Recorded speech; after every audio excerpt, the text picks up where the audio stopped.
Olá, tudo bem? Que Deus abençoe grandemente a sua vida, sua família e que essa mensagem possa ir direto de encontro ao teu coração.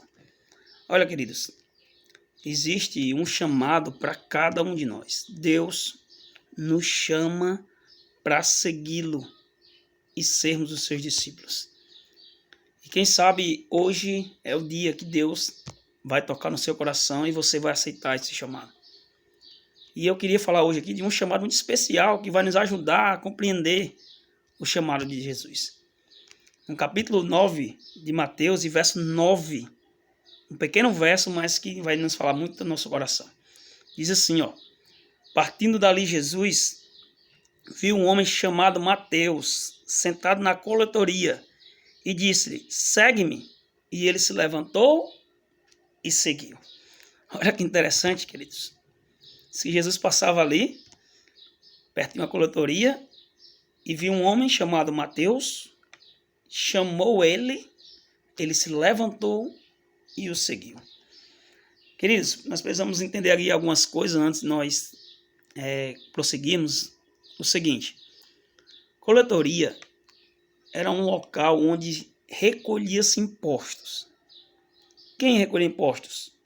Os judeus, que eram submissos, né, ali, entre aspas, escravos dos romanos, pagavam tributo a eles. Então, Mateus era um judeu que trabalhava para os romanos, que cobrava tributo em impostos dos judeus.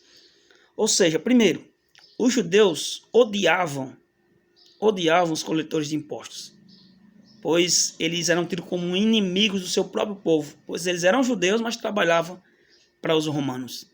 E ninguém gostava desses coletores de impostos. E agora Jesus passa ali na coletoria e chama justamente um coletor de impostos para ser os seus discípulos. Eu fico imaginando como se sentiram os discípulos. Como se sentiram os discípulos quando viram: olha, Jesus vai chamar esse homem, um homem que é nosso inimigo, cobra imposto de nós. Mas Jesus chama Mateus e ele, a Bíblia diz, toma uma atitude, se levanta e vai.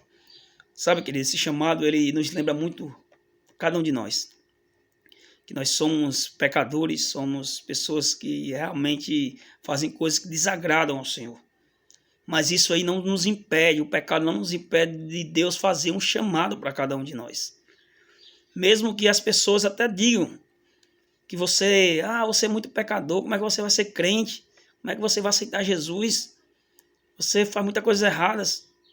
Talvez os discípulos tenham pensado assim de Mateus, mas mesmo assim Jesus o chamou e ele o aceitou o chamado. E sendo aceitado, ele passou a ser discípulo de Cristo. Foi restaurado, renovado por Jesus. E assim, queridos, a Bíblia diz que esse homem marcou a sua história. Marcou a história da humanidade, porque, olha só, hoje, depois de 2000 e poucos anos, nós estamos falando de quê? De Mateus aqui. Um homem que, antes de ser chamado Jesus, era simples coletor de impostos, odiado por todos, um pecador. Mas quando Jesus o chama, ele se torna um discípulo de Cristo, um homem respeitado, aquele que saiu para servir ao Senhor e hoje é um símbolo de uma transformação feita por Jesus. Queridos, nós somos como Mateus, embora pecadores, fazemos muitas coisas que desanimam ao Senhor, mas Jesus nos chama hoje para nós transformarmos, para nós mudarmos a nossa vida, para nós mudarmos aquilo que hoje nos afasta de Deus. Você tem a oportunidade, Jesus, assim como chamou Mateus, está te chamando. Jesus faz esse chamado para você hoje, queridos. Se levanta e segue a Jesus. Se levanta, toma uma atitude.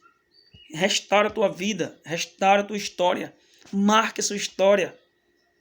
Porque Deus está te chamando, queridos. Assim como chamou Mateus naquele dia, Ele chama você hoje.